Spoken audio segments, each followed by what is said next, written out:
Salam. Ədliyyə İnfoazın sual-cavab rubrikasındayıq.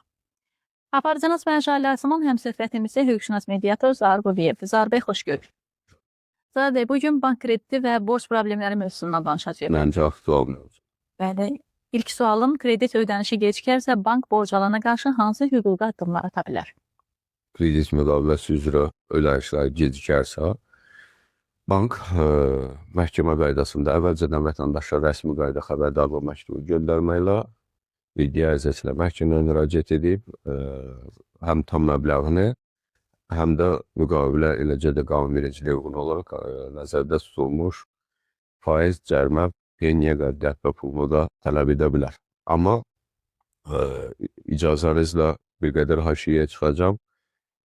Bank gecikdirilmiş yalnız 90 gün üçün faizlər, cərimələr hesablamasına hüququna malikdir.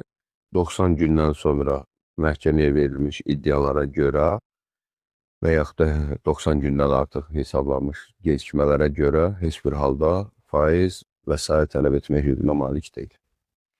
Bəs əgər borc alanın kredit borcunu ödəmə imkanı yoxdursa, bankla razılaşaraq ödəniş müddətini uzatmaq mümkündür?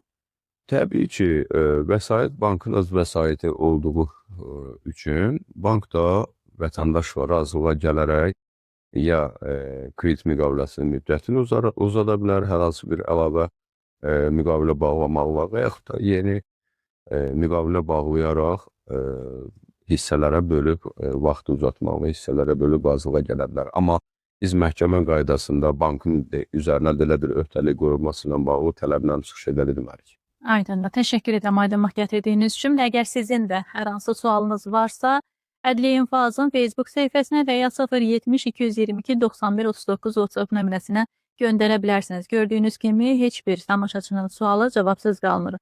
Hüquqşünasımız Zahir Quliyev təşəkkür edirik ki, bütün suallarımızı cavablandırır. Yeri gəlmişkən Zahir Quliyevlə əlaqə saxlamaq istərsəniz, yenə də 070 222 91 39 WhatsApp nömrəsindən Zahir Quliyevlə danışmaq istəyirəm cümləsini yazmanız kifayətdir ki, biz dərhal sizi əlaqələndirək. Qeyd etmək istəyirəm ki, dəyərli izləyicilər, biz sizin üçün çalışırıq. Hüquqlarınızı bizimlə öyrənin. Çünki ən güclü vətəndaş məhz hüququnu bilən vətəndaşdır. Özünüzə yaxşı baxın, görüşmək ümidi ilə.